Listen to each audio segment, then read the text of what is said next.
5 palavras inesperadas foram ditas não numa capela iluminada por velas, mas num banco de jardim solitário, momentos depois de Sofia ter sido traída pelo seu noivo e pela sua própria família no dia do seu casamento. O homem a quem ela propôs casamento foi o Rui, um estranho silencioso confinado a uma cadeira de rodas, que ela acreditava ter sido abandonado pelas pessoas em quem outrora confiara.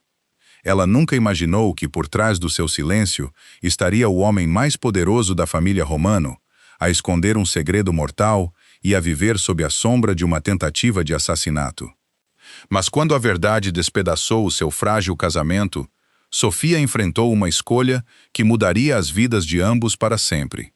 Ela iria afastar-se ou arriscar tudo para salvar o homem que tinha tido demasiado medo de confiar nela? A chuva fria varria Manhattan naquela tarde, tornando os degraus da catedral prateados e turvando a cidade para além dos vitrais. Lá dentro, centenas de velas brilhavam sob altos arcos de pedra, enquanto rosas brancas cobriam cada corredor num arranjo que custara mais do que Sofia ganhara nos últimos 5 anos. Sofia estava na entrada da catedral, num vestido de noiva, que ela própria alterara até tarde da noite, porque a sua família se recusara a pagar por um designer. Aos 30 anos, era uma mulher de tamanhos maiores, com curvas suaves, pele clara e olhos castanhos quentes, que geralmente faziam as pessoas sentirem-se seguras antes de ela dizer uma única palavra. O seu cabelo castanho escuro tinha sido apanhado num nó nupcial solto, embora vários caracóis tivessem escapado à volta do seu rosto redondo e bonito. Ela trabalhou durante anos como chefe de hotel, suportando longos turnos, mãos queimadas e críticas intermináveis sem perder a paciência com ninguém. A vida tinha lhe ensinado a ser útil antes de lhe permitir sentir-se valorizada, e ela tinha confundido essa lição com amor. Ao olhar para o altar, acreditava que finalmente estava prestes a entrar numa família que a escolheria sem perguntar o que ela podia oferecer. O homem que esperava perto do altar era o Daniel. Daniel tinha 34 anos, era alto e de ombros estreitos, com cabelo loiro cuidadosamente penteado, olhos azul claros e o sorriso polido de alguém que aprendeu a parecer sincero sem sentir muito. Ele vinha de uma rica família de imobiliário e tratava empregados de mesa, motoristas e staff de hotel com uma polidez que desaparecia assim que não havia ninguém importante a ver. Sofia já tinha acreditado que a sua ambição o tornava forte, mas com o tempo tornou-o inquieto, calculista e cada vez mais envergonhado do seu passado comum. Mesmo assim, ele continuava a dizer-lhe que ela era a única pessoa que o compreendia. Essa promessa foi a razão pela qual ela ignorou a distância na sua voz nas semanas antes do casamento. Foi também a razão pela qual ela não compreendeu imediatamente por que é que Daniel não a estava a olhar quando a música de órgão começou. Ela estava a olhar para a mulher que estava ao lado da primeira fila. A Vanessa era a prima de Sofia, de 27 anos. Usava um vestido justo cor de champanhe, que era demasiado elegante para uma convidada comum.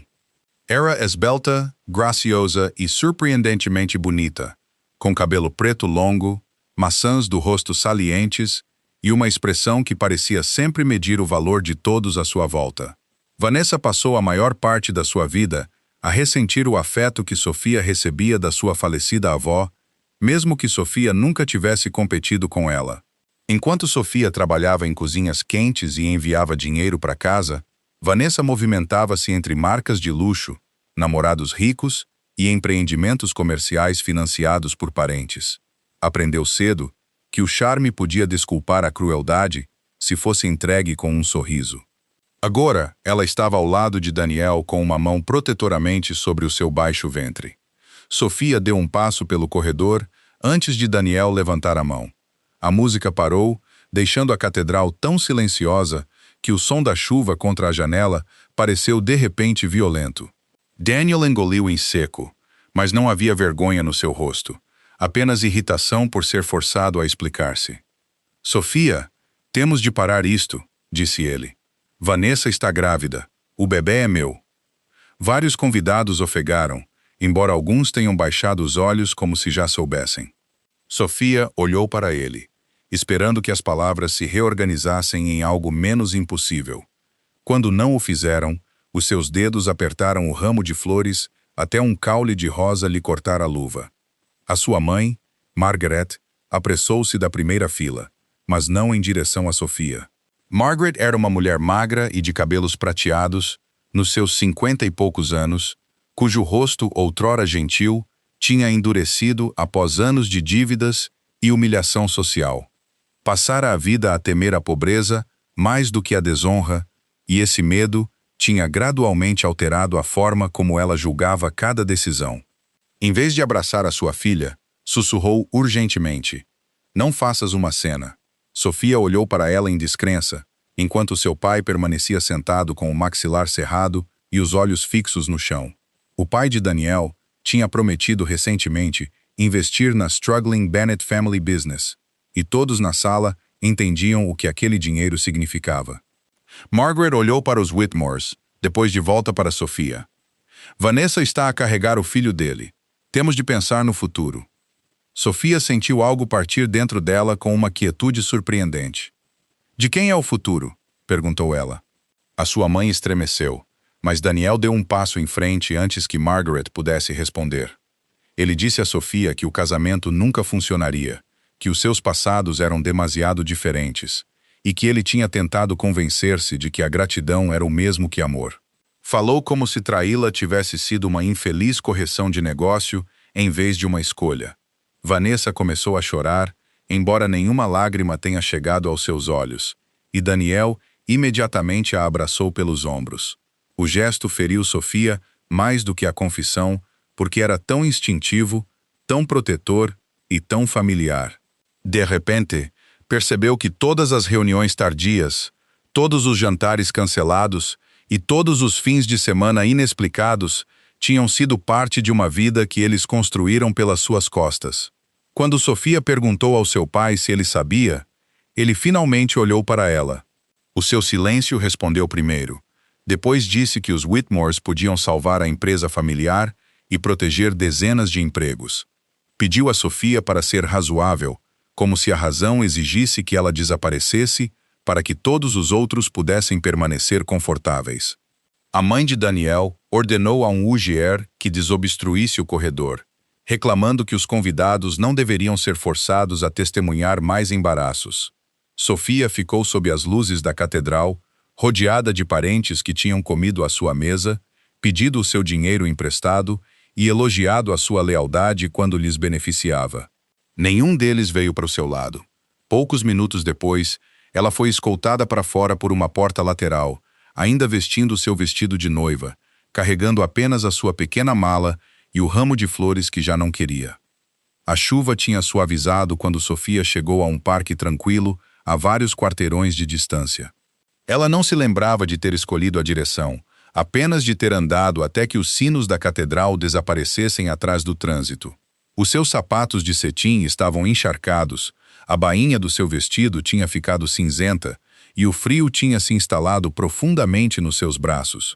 Sentou-se num banco debaixo de um velho olmo e finalmente permitiu-se respirar. O ramo escorregou-lhe da mão e caiu numa poça.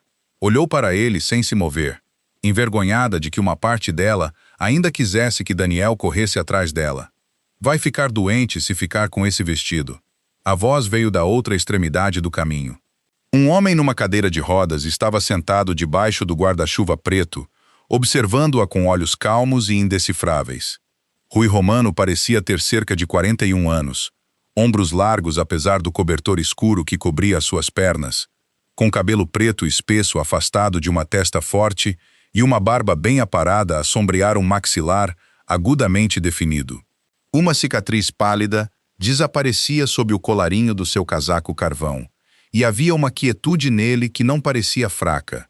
O seu rosto era bonito de uma forma severa e desgastada, mas os seus olhos cinzentos carregavam o cansaço guardado de alguém que tinha sobrevivido a algo que já não esperava que os outros compreendessem. Há 3 anos, um violento acidente de carro deixara-o incapaz de andar e ensinara-lhe que a simpatia muitas vezes escondia curiosidade, ambição ou desprezo. Desde então, ele afastara-se de quase toda a gente, falando pouco e confiando ainda menos. Sofia deu uma risada cansada. Era suposto ser o vestido mais importante da minha vida.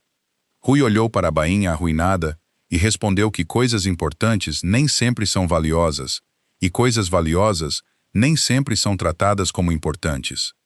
A sua resposta era demasiado precisa para ser casual, e Sofia estudou-o mais cuidadosamente. Ele não perguntou por que é que ela estava sozinha, nem ofereceu o tipo de falso conforto que os estranhos usam quando querem uma história dramática. Em vez disso, tirou as luvas, verteu chá quente de uma garrafa prateada para sua tampa e estendeu-a a ela. Sofia aceitou porque as suas mãos tremiam demasiado para recusar. Durante vários minutos, ouviram a chuva. Então Sofia contou-lhe tudo. Não porque confiasse nele, mas porque ele foi a primeira pessoa naquele dia que não a olhou com pena ou cálculo.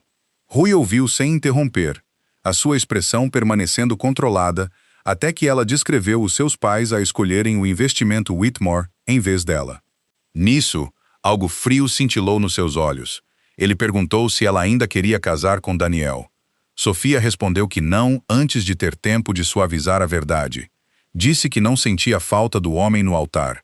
Sentia falta do futuro que ela acreditava que ele representava. Rui acenou com a cabeça como se compreendesse a diferença melhor do que a maioria. E tu? Perguntou Sofia. Estás à espera de alguém? Rui olhou para o caminho vazio e disse que não. Explicou apenas que as pessoas costumavam reuni-lo constantemente, mas a maioria desapareceu após o acidente. Sofia assumiu que ele tinha perdido a sua fortuna ou tinha sido descartado por uma família poderosa, e o pensamento fez o seu peito doer de reconhecimento. Disse-lhe que talvez ambos tivessem sido abandonados no mesmo dia, mesmo que o seu abandono tivesse começado anos antes. A boca de Rui contraiu-se num sorriso tênue. Foi o primeiro sorriso genuíno que ele mostrara a alguém em meses. Sofia olhou para o seu anel de casamento, tirou-o e colocou-o ao lado do ramo de flores encharcado. Então um pensamento imprudente surgiu das ruínas de tudo o que ela tinha planeado. Não era romântico e não era sensato, mas parecia mais honesto do que os votos que quase proferira dentro da catedral. Virou-se para Rui e perguntou: "Queres casar comigo?" Pela primeira vez, a sua compostura quebrou-se. Os seus olhos arregalaram-se ligeiramente e ele procurou no seu rosto qualquer sinal de zombaria. Sofia disse-lhe que não pedia dinheiro, status ou resgate. Queria uma decisão que lhe pertencesse apenas a ela, e ele parecia um homem que também compreendia o que significava ser escolhido por último. Rui estudou-a por um longo momento. Então estendeu a mão. "Sim", disse ele baixinho. "Eu caso contigo." Sofia colocou a mão na dele, surpreendida pela força do seu aperto e pela estranha calma que se seguiu à sua pergunta impossível. Ela não sabia que Rui Romano não tinha sido abandonado pela sua família. Ela não sabia que os homens em Nova York baixavam a voz quando falavam do seu nome. Tudo o que ela viu foi um homem solitário numa cadeira de rodas que a tinha ouvido quando todos os outros a tinham julgado. Quando Sofia se afastou para chamar um táxi, ela não notou o Cadillac preto que parou para além dos portões do parque. Um homem alto e corpulento num fato escuro saiu, a sua cabeça raspada a brilhar sob o candeeiro da rua, e uma velha cicatriz de faca a cortar uma das suas sobrancelhas. Ele aproximou-se de Rui com a cautela disciplinada de um guarda-costas de longa data, baixou a cabeça e disse: "Chairman." Rui observou Sofia desaparecer na chuva. A sua expressão tornou-se indecifrável novamente. "Não a deixe saber", disse ele. 3 dias após a tarde encharcada de chuva no parque, Sofia chegou à propriedade dos Romano com 2 malas, um saco de roupa e sem uma compreensão clara do que tinha acordado. A mansão erguia-se para além de altos portões de ferro na extremidade norte de Manhattan, escondida atrás de filas de velhos cedros e de uma entrada circular polida pela chuva recente. Era maior do que qualquer casa particular que ela alguma vez tivesse entrado, mas estranhamente sem vida, com paredes de pedra cinzenta, janelas fechadas e jardins aparados tão perfeitamente que pareciam intocados por mãos humanas. Sofia esperava que Rui vivesse confortavelmente, mas o luxo silencioso inquietou-a porque não se assemelhava à casa de um homem que tinha perdido tudo. Disse a si mesma que talvez ele tivesse herdado a propriedade antes dos seus parentes o terem abandonado, ou que um fundo fiduciário pagasse pelo staff e pela manutenção. Rui não ofereceu nenhuma explicação, e após a humilhação do seu dia de casamento, Sofia estava demasiado cansada para questionar a única pessoa que a tinha tratado com dignidade. Ela simplesmente seguiu-o para dentro e lembrou-se que este arranjo tinha começado com honestidade entre dois estranhos solitários, mesmo que ambos ainda carregassem verdades que não estavam prontos para revelar. A primeira pessoa a cumprimentá-la foi o Léo Rossi, o mordomo idoso da propriedade e o conselheiro mais próximo de Rui, embora Sofia assumisse que ele era meramente um dedicado gerente doméstico. Leo tinha 70 anos. Era alto apesar da ligeira curvatura nos ombros, com cabelo branco penteado, rugas profundas à volta de olhos castanhos firmes e a postura digna de um homem que passou décadas a proteger segredos. Os seus fatos escuros estavam sempre impecáveis, e a sua voz permanecia gentil, mesmo quando dava ordens que todos os criados obedeciam sem hesitação. Ele serviu a família de Rui durante mais de 30 anos e tinha visto o jovem herdeiro tornar-se um homem guardado após o acidente. Mas ele não revelou nada dessa história a Sofia. Em vez disso, deu-lhe as boas-vindas como senhora Romano e instruiu o staff a tratar as suas decisões como iguais às de Rui. Sofia notou a breve surpresa em vários rostos, especialmente quando Rui confirmou a ordem sem desviar o olhar dela. Ela também notou que nenhum parente tinha vindo dar as boas-vindas à nova noiva, o que reforçou a sua crença de que Rui tinha sido descartado por aqueles que consideravam a sua cadeira de rodas um embaraço. O próprio casamento foi concluído silenciosamente num cartório municipal na manhã seguinte. Não houve flores, fotógrafos ou convidados. Apenas Sofia, Rui, Léo e um funcionário de cabelo grisalho que parecia mais interessado em terminar o seu café do que no casal incomum à sua frente. Sofia usava um simples vestido creme emprestado do guarda-roupa da propriedade porque o seu vestido de noiva permanecia dobrado no fundo de uma mala que ela ainda não tinha conseguido abrir. Rui usava um fato escuro cortado precisamente sobre os seus ombros largos, e embora permanecesse sentado, nada na sua presença sugeria impotência.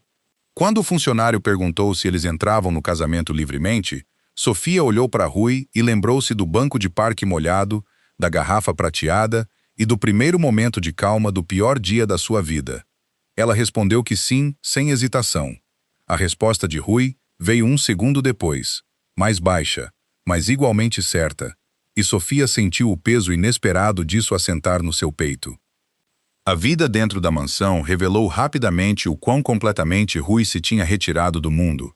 Comia a maioria das refeições sozinho no seu estudo, dormia irregularmente, recusava fisioterapia e permitia apenas que Léo e uma enfermeira particular entrassem nos seus quartos sem permissão. A enfermeira, Evelyn Marsh, era uma mulher compacta nos seus 50 e poucos anos, com cabelo ruivo curto, pele pálida e sardenta, e o comportamento enérgico de alguém que passou anos a cuidar de pacientes ricos, determinados a resistir ao tratamento. Ela explicou que Rui sofria de dor crônica nos nervos, fraqueza muscular e espasmos severos causados por lesões do acidente. Os seus médicos não tinham descartado a melhoria, mas ele deixara de acreditar no seu otimismo cauteloso há muito tempo. Evelyn não era cruel, mas tinha aprendido a manter distância emocional após perder um paciente anterior cujos familiares a culparam pelo seu declínio. Ela realizava os seus deveres eficientemente, mas Sofia podia ver que Rui tratava cada consulta como uma negociação que pretendia terminar o mais rapidamente possível. Sofia começou a ajudar sem anunciar que o estava a fazer. Aprendeu a preparar o horário de medicação de Rui, como posicionar almofadas sob as suas pernas para reduzir a pressão e como reconhecer o ligeiro aperto na sua mandíbula que significava que a dor se tornara insuportável.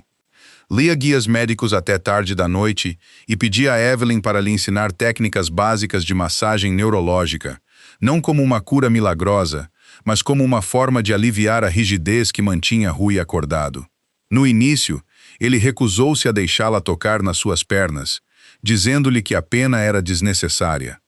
Sofia respondeu que ela tinha passado 12 anos a trabalhar em cozinhas de hotel e sabia a diferença entre pena e cuidado prático.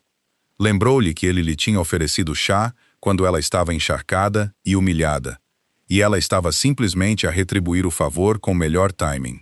A sua expressão permaneceu severa, mas ele permitiu-lhe continuar. A primeira massagem durou menos de 10 minutos porque os músculos de Rui apertaram dolorosamente sob as suas mãos. Sofia parou imediatamente, ajustou a pressão e pediu-lhe que lhe dissesse o que sentia, em vez de fingir que não sentia nada. Ele pareceu ofendido com a sugestão, o que a fez rir pela primeira vez desde o casamento. Tens muito mau jeito a fingir que não estás com dor, disse-lhe ela. A tua sobrancelha esquerda trai-te. Rui negou ter tal fraqueza, e Sofia desafiou-o a olhar para um espelho da próxima vez que um espasmo ocorresse.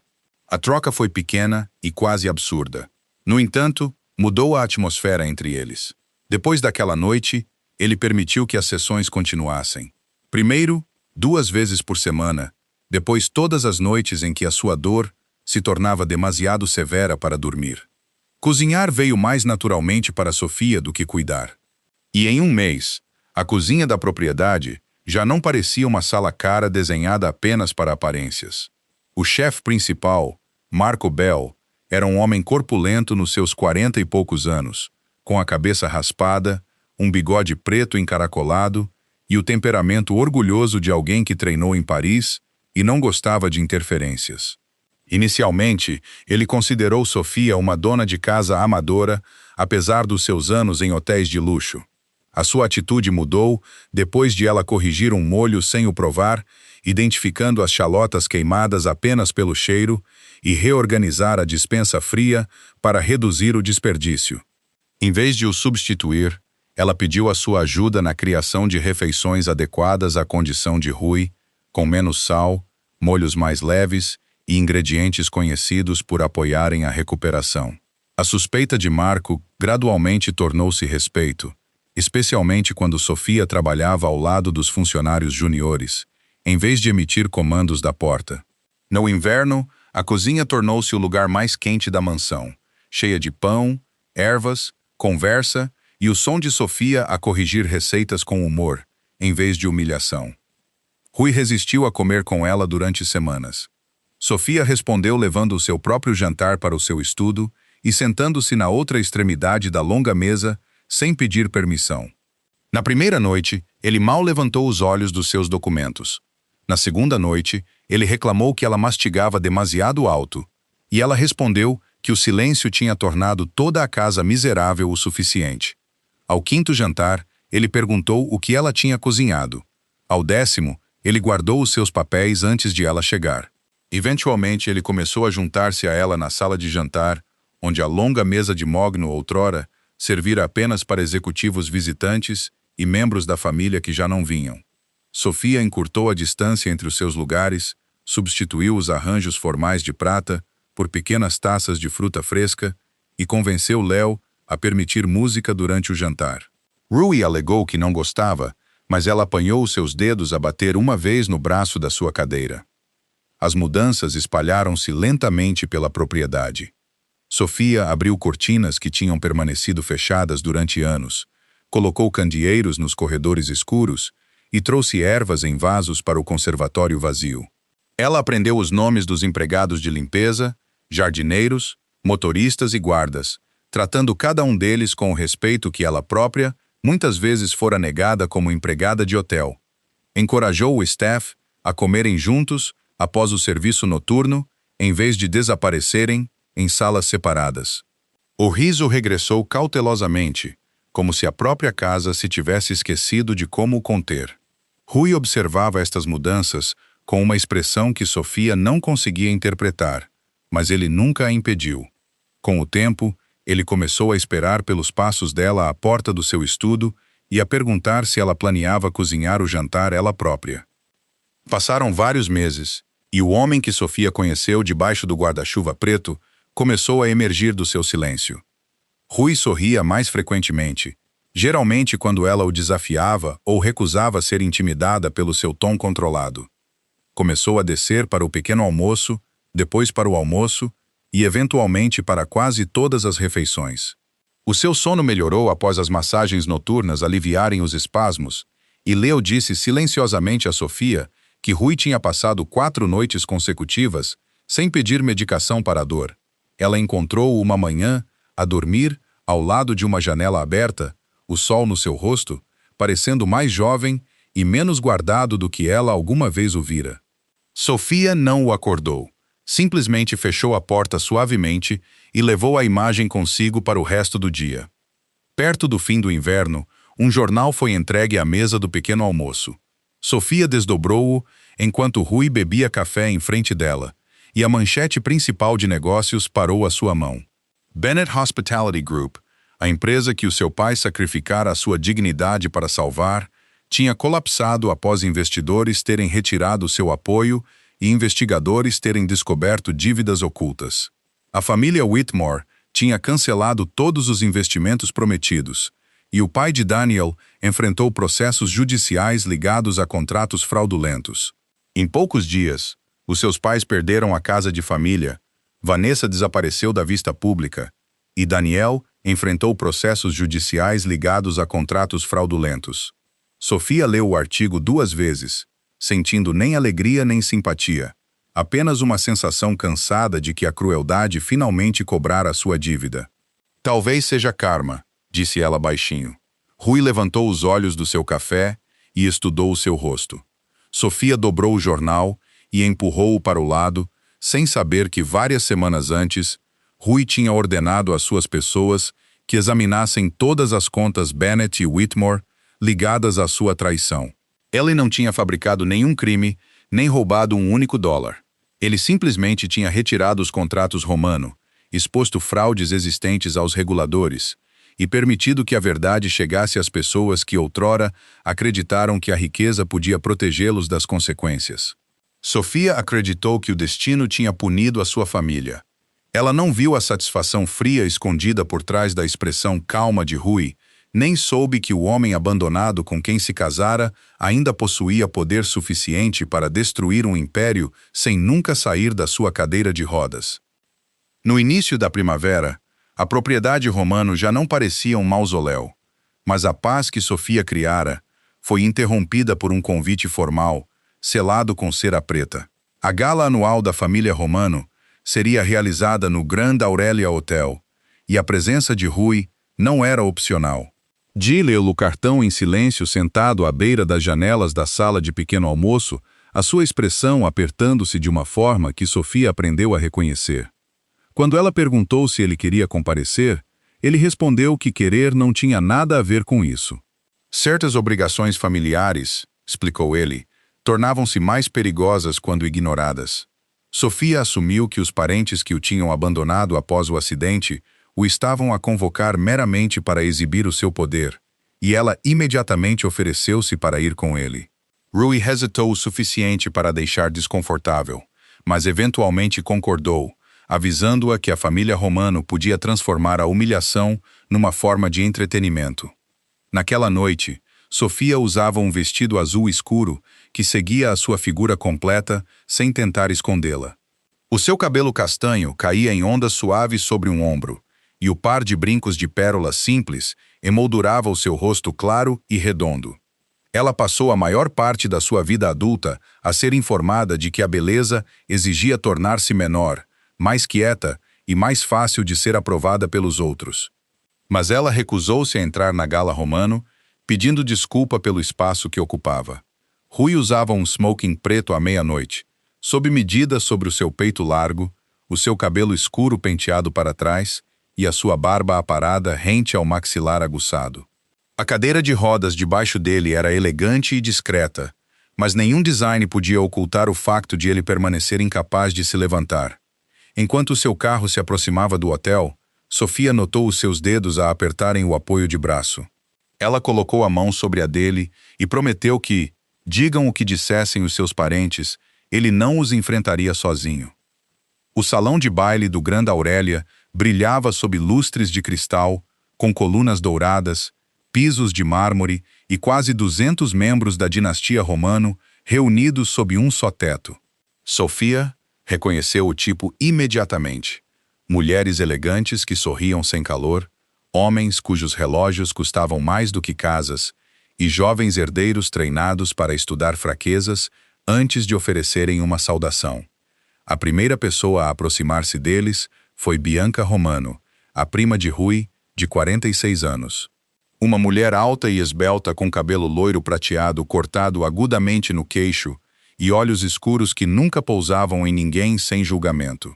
Anos a sobreviver a rivalidades familiares tornaram-na exteriormente graciosa e interiormente cruel. E ela considerou Sofia como se estivesse a examinar uma compra inadequada. O seu olhar moveu-se lentamente sobre o corpo de Sofia antes de ela dizer: "Então, esta é a mulher que Rui encontrou depois do acidente." As palavras soavam polidas, mas a pequena risada que se seguiu tornou o seu propósito inconfundível. Outros juntaram-se a ela em breve. Um jovem perto da torre de champanhe sussurrou alto o suficiente para ser ouvido. O chefe aleijado trouxe uma noiva.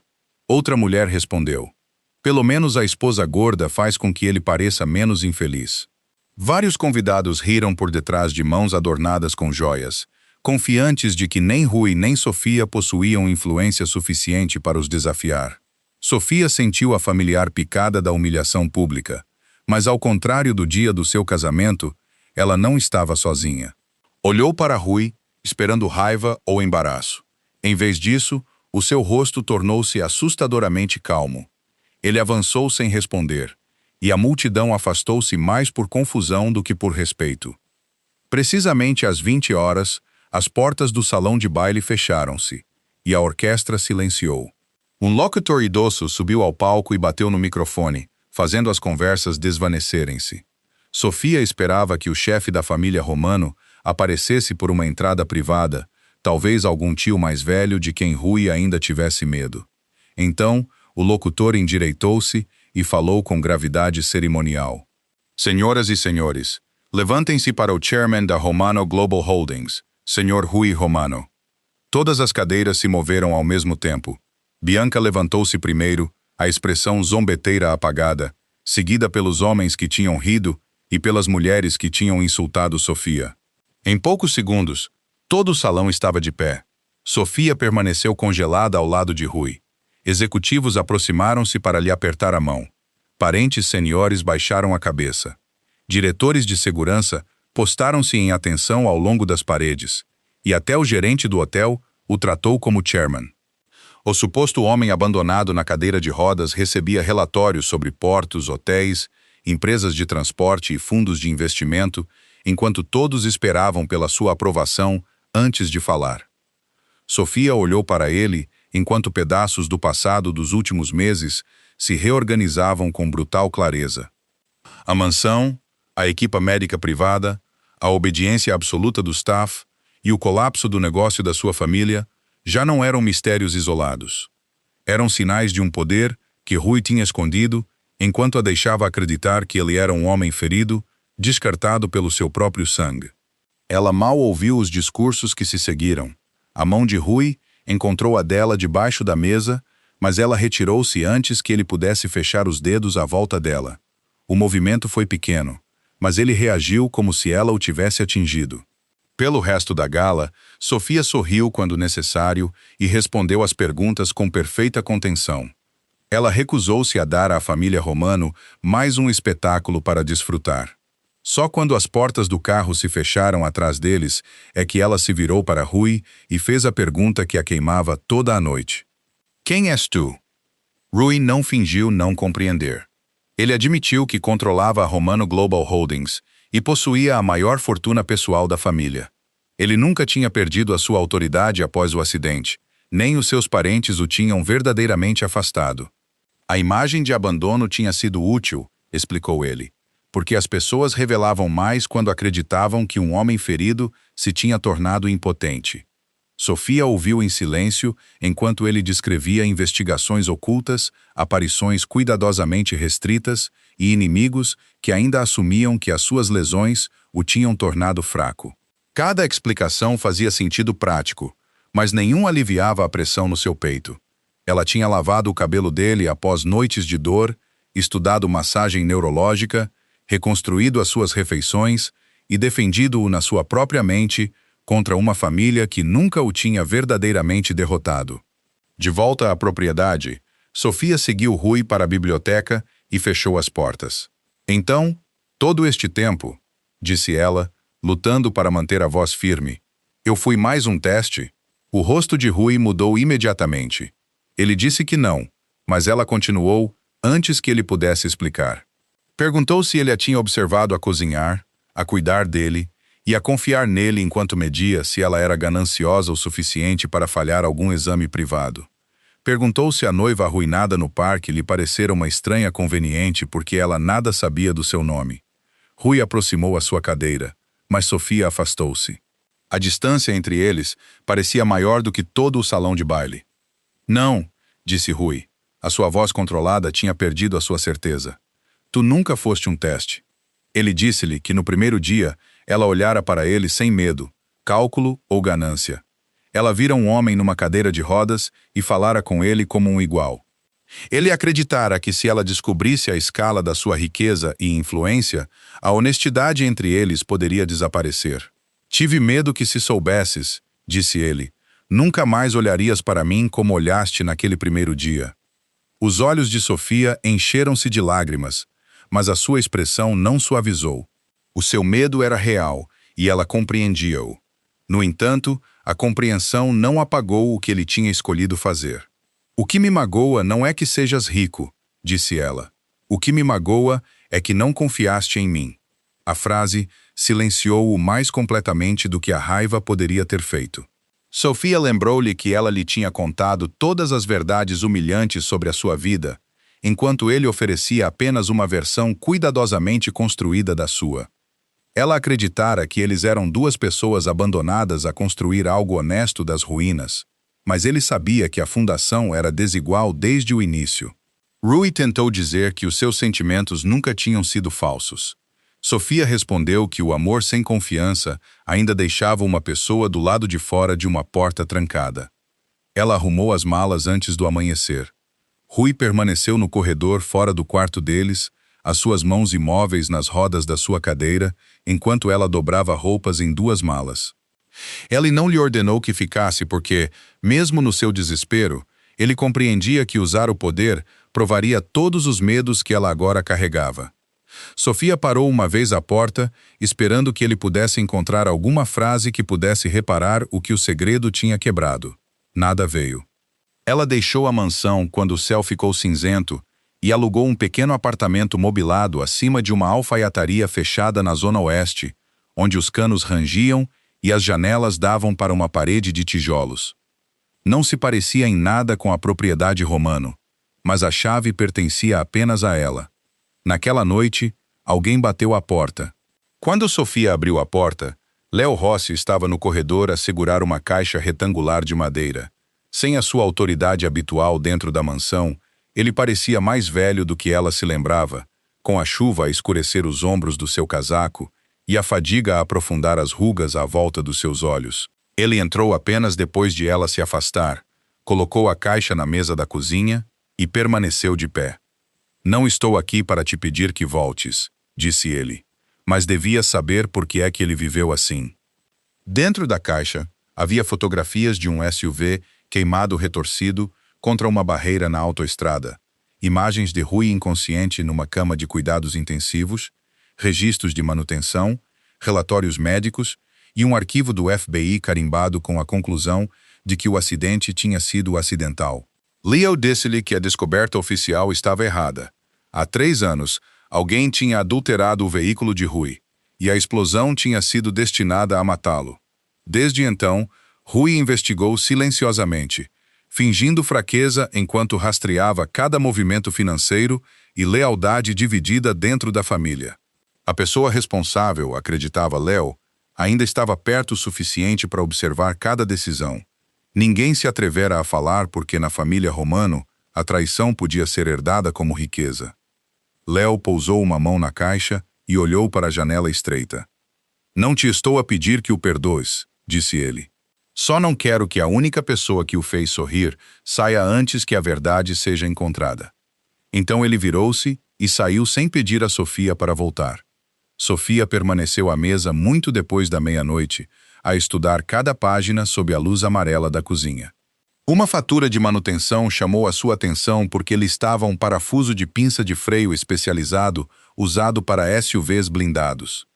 Anos antes, enquanto trabalhava como chefe de hotel, ela muitas vezes ajudava o departamento de manutenção a inventariar suprimentos mecânicos quando faltavam funcionários e a arrecadação ficava desorganizada. Ela lembrava-se desse componente em particular porque exigia uma configuração de torque específica e não podia ser substituído com segurança por um parafuso padrão. No entanto, a fatura da garagem mostrava uma peça substituta, seguida por uma segunda inspeção inexplicada, apenas 2 dias antes do acidente. Sofia comparou as datas, o endereço da garagem e as fotografias do veículo, até o padrão se tornar impossível de ignorar. Ela colocou ambas as mãos sobre o arquivo e olhou para a fotografia hospitalar de Rui. Rui, sussurrou ela, a sua raiva ainda viva ao lado de algo mais profundo. Talvez tenhas batido na verdade porque tinhas medo, mas não te vou deixar morrer por causa disso.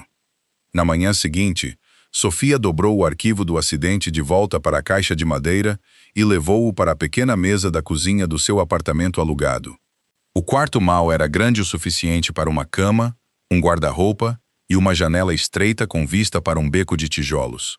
No entanto, o silêncio lá dentro parecia mais honesto do que os vastos corredores da propriedade romano. Ela ainda amava Rui. E essa realização irritou-a quase tanto quanto a sua decepção. Cada memória dele a sorrir durante o jantar ou a adormecer pacificamente após ela lhe massajar as pernas feridas colidia com a imagem do homem parado sob lustres de cristal enquanto uma dinastia inteira se levantava para o saudar como chairman. Ela não o tinha perdoado, nem tinha decidido se alguma vez o conseguiria. Mas uma verdade tornara-se impossível de ignorar. Alguém tinha tentado assassiná-lo, e essa verdade existia independentemente das mentiras entre eles. Se Rui tinha escondido a sua identidade porque o medo o tinha aprisionado, ela recusava-se a permitir que esse medo se tornasse a razão pela qual ele morreria antes de descobrir quem lhe tinha destruído a vida. Sofia começou onde toda a história mecânica começa, com a máquina em si. O SUV Pássaro tinha sido removido anos antes, mas os registros de reparação apontavam para uma pequena oficina independente na periferia industrial do Brooklyn. O edifício parecia esquecido. A sua pintura azul desbotada descascava sob sinais enferrujados, enquanto motores velhos e transmissões partidas repousavam ao lado da entrada como memórias abandonadas.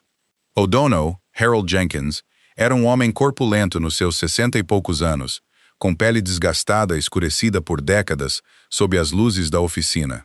A sua espessa barba grisalha carregava vestígios permanentes de óleo de motor, apesar das lavagens repetidas, e a sua voz rouca refletia uma vida passada a falar sobre compressores e chaves de impacto. Harold tinha sobrevivido a 2 falências e à perda do seu filho num acidente de corrida anos antes, um evento que o transformou de um mecânico impaciente num homem quieto que inspecionava cada sistema de travagem como se o futuro de outra família dependesse disso. No início, ele insistiu que a política da empresa o impedia de discutir clientes antigos, mas quando Sofia colocou silenciosamente a fotografia de Rui em cuidados intensivos no balcão, a expressão do velho mecânico mudou. Harold admitiu que nunca tinha servido pessoalmente o SUV blindado de Rui. O trabalho tinha sido atribuído a um técnico mais jovem porque o sistema de travagem exigia certificação avançada. Aquele técnico tinha renunciado poucas semanas após o acidente e desaparecido, sem recolher vários meses de salário não pago. Antes de Sofia sair, Harold permitiu-lhe examinar os registros de manutenção arquivados armazenados em armários de arquivos poeirentos que nenhum investigador tinha pedido desde que o FBI encerrou o caso. Ao comparar as notas de serviço manuscritas com a fatura oficial que Leo lhe dera, Sofia imediatamente notou algo impossível de ignorar. A folha de inspeção original listava conjuntos de freio reforçados de fábrica, mas a papelada final registrava componentes de substituição de outro fornecedor. Os números de série não correspondiam, Alguém tinha adulterado a documentação após o reparo já ter sido concluído.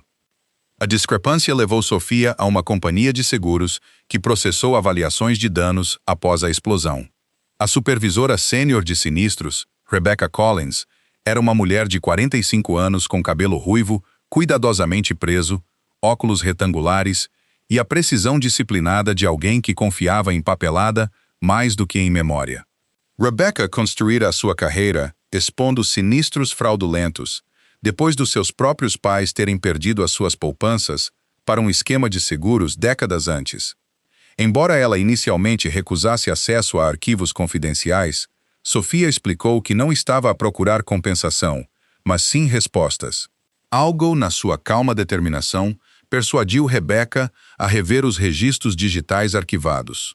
Escondidos dentro de um sistema de backup mais antigo, eles descobriram um anexo omitido da investigação impressa, uma autorização de pagamento ligada à reparação do SUV. Os fundos não tinham sido transferidos diretamente de Rui ou da Romano Global Holdings. Em vez disso, originaram-se de uma empresa de consultoria de transportes pouco conhecida que existiu apenas 18 meses antes de se dissolver sem explicação. Rebecca imprimiu o histórico de transações, e Sofia passou o resto da tarde a rastrear registros corporativos através de registros de negócios públicos. A empresa de consultoria não possuía funcionários reais, nem escritório comercial, nem operações legítimas. Era uma sociedade de fachada criada apenas para movimentar dinheiro. Mais perturbador ainda, a sua propriedade legal tinha sido ocultada através de várias empresas intermediárias antes de terminar com um nome que aparecia repetidamente em documentos financeiros da família Romano. Victor Romano, tio de Rui. Sofia olhou para o ecrã durante vários longos segundos, lembrando-se da confissão silenciosa de Rui de que os seus inimigos tinham permanecido dentro da família o tempo todo. A realização gelou-a porque transformou a suspeita em motivo. Quem quer que tivesse ordenado o sistema de travagem adulterado possuía tanto dinheiro como acesso direto ao círculo íntimo de Rui. Mesmo com provas financeiras, Sofia sabia que a mera suspeita nunca exporia um assassino. O antigo empregado de Harold permaneceu a peça que faltava. Após vários dias de busca em registros sindicais e informações de folha de pagamento antigas, ela localizou o mecânico numa pequena cidade costeira em Nova Jersey. Michael Torres era 38 anos, magro e tatuado nos antebraços, com cabelo preto curto, olhos verdes cansados e cicatrizes permanentes nos nós dos dedos de anos de trabalho físico. Ele já fora considerado um dos melhores especialistas em veículos blindados da região, até que o acidente destruiu a sua confiança. Desde então, ele abandonou o trabalho de reparação profissional e sobreviveu a manter barcos de pesca, convencido de que cada visitante inesperado representava outra ameaça das pessoas que o tinham pago anos antes.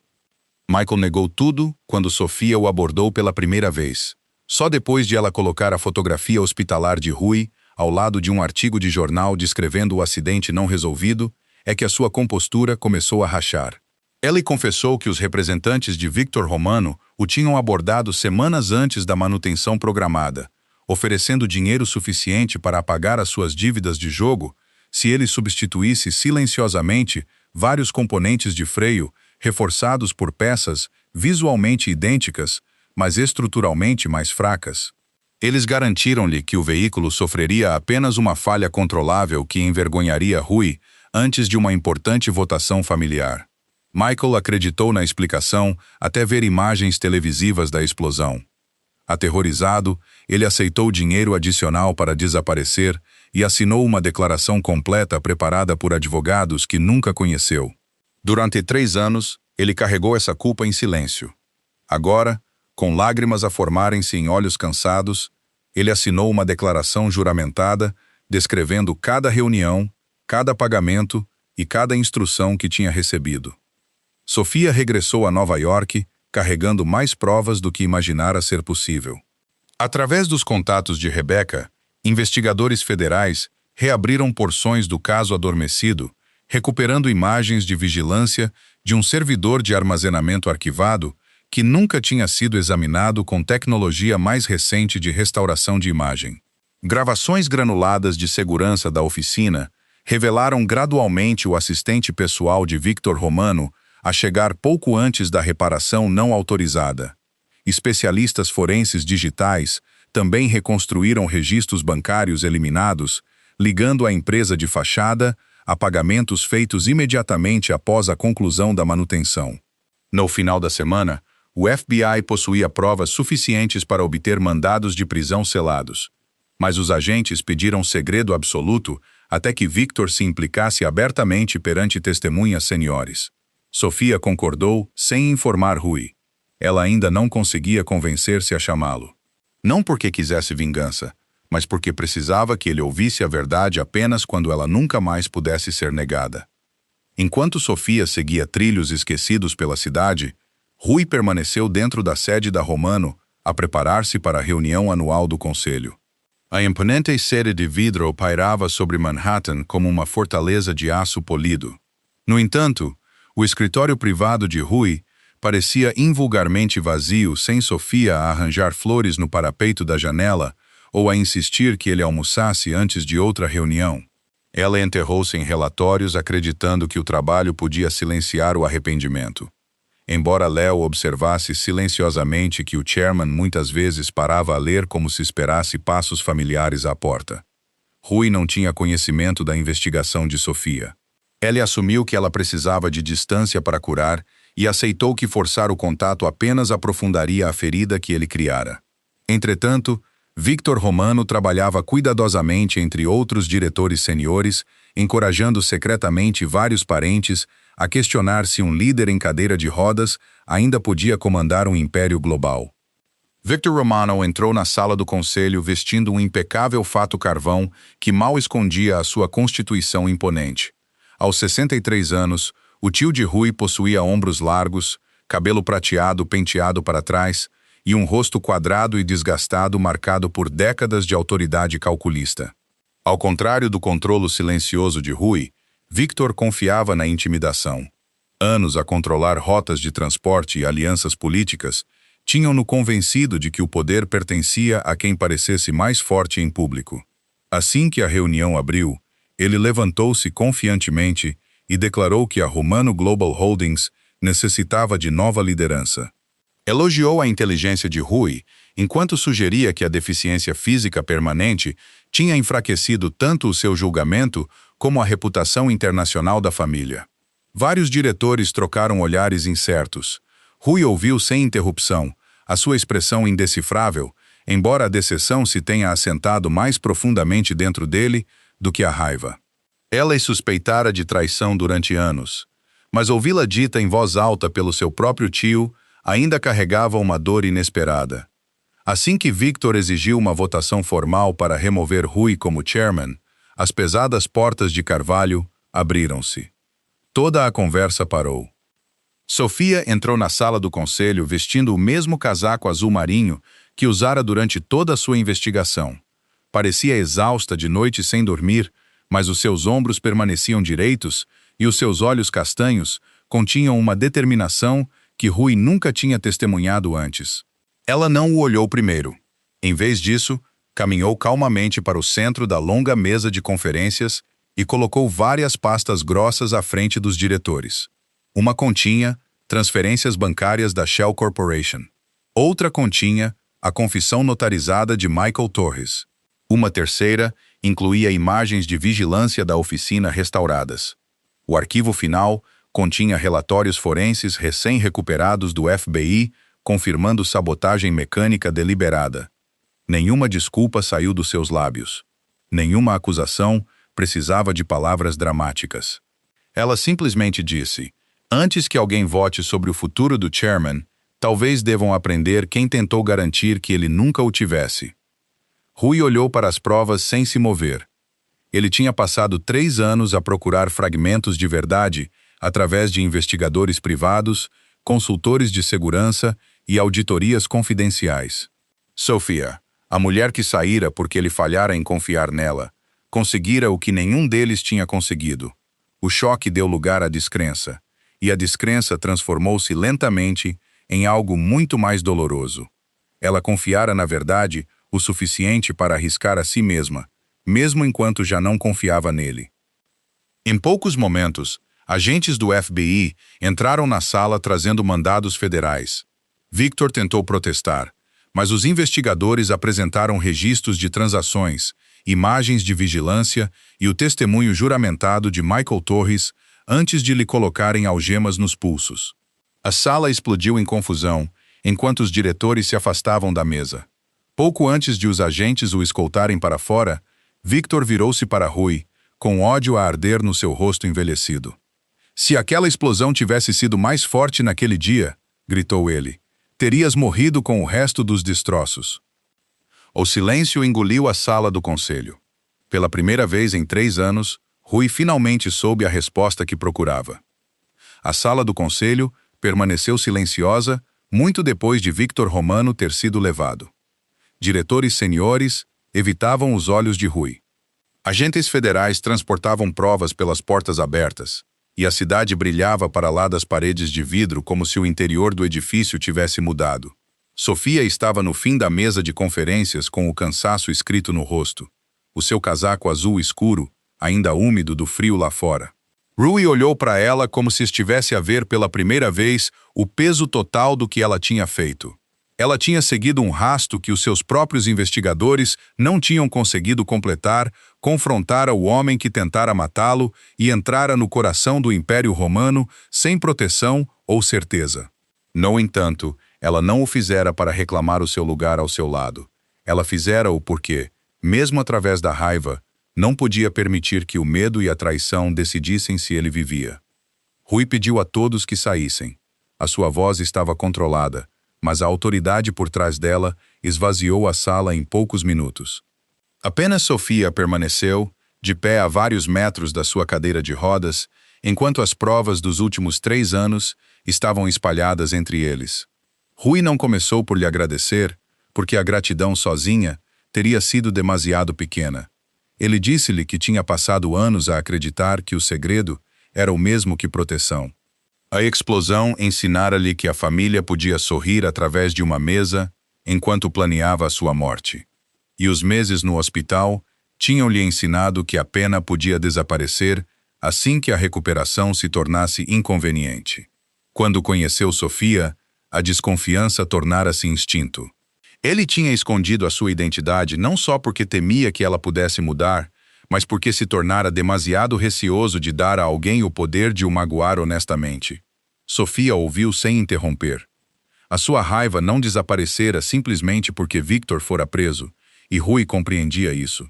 Ele aproximou-se, mas parou antes de entrar no espaço que ela mantinha entre eles. "Desculpa-me", disse ele, "não por ter escondido a fortuna ou o título. Desculpa-me, porque não confiei em ti o suficiente para te dizer a verdade." A sua voz baixou, enquanto ele admitia que tinha julgado a partir das feridas deixadas por outras pessoas. Tinha permitido que inimigos do seu passado moldassem a forma como tratava a única pessoa que nunca lhe pedira nada. Ao tentar proteger o que tinham, ele próprio o tinha danificado. Os olhos de Sofia encheram-se de lágrimas, embora ela se recusasse a desviar o olhar. Ela disse-lhe que o amor podia sobreviver à pobreza, ao escândalo, à doença e até ao medo, mas não podia respirar dentro de um quarto trancado. Rui dera-lhe conforto, segurança e um lugar na sua vida, mas ele mantivera a parte mais vulnerável de si próprio atrás de uma porta a qual ela nunca foi permitida abrir. "Não precisas de provar que és um chefe", disse ela baixinho. "Só precisas de parar de trancar o teu coração." As palavras atingiram-no com maior força do que a confissão de Victor. Durante anos, Rui tinha medido a força através do controlo, do silêncio e da resistência. Sofia estava a pedir-lhe que aceitasse que a confiança exigia um tipo diferente de coragem. Ela não regressou à mansão naquela noite. Rui não a pediu. Em vez disso, começaram de novo lentamente, sem fingir que o dano tinha desaparecido. Ele visitou o seu apartamento vários dias depois, sem guardas à vista e sem presentes nas mãos. Falaram durante horas sobre o acidente, os seus anos de suspeita, a sua humilhação no casamento e a raiva que ela ainda carregava contra Daniel e a sua família. Rui respondeu a todas as perguntas, incluindo aquelas que o deixaram desconfortável. Tu deste-lhe acesso à verdade, sem decidir quais as partes que ela era forte o suficiente para ouvir. Sofia não prometeu perdão imediato, mas concordou em encontrá-lo novamente. Nas semanas seguintes, Rui parou de tratar a recuperação como uma batalha privada que se esperava que ele perdesse com dignidade.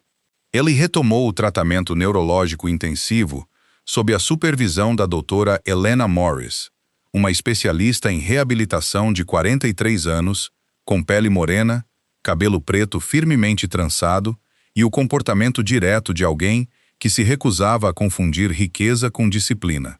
Helena tinha passado anos a trabalhar com veteranos e sobreviventes de acidentes, e uma lesão anterior no seu próprio irmão mais novo tinha-a tornado intolerante à falsa esperança, mas ferozmente comprometida com o progresso mensurável.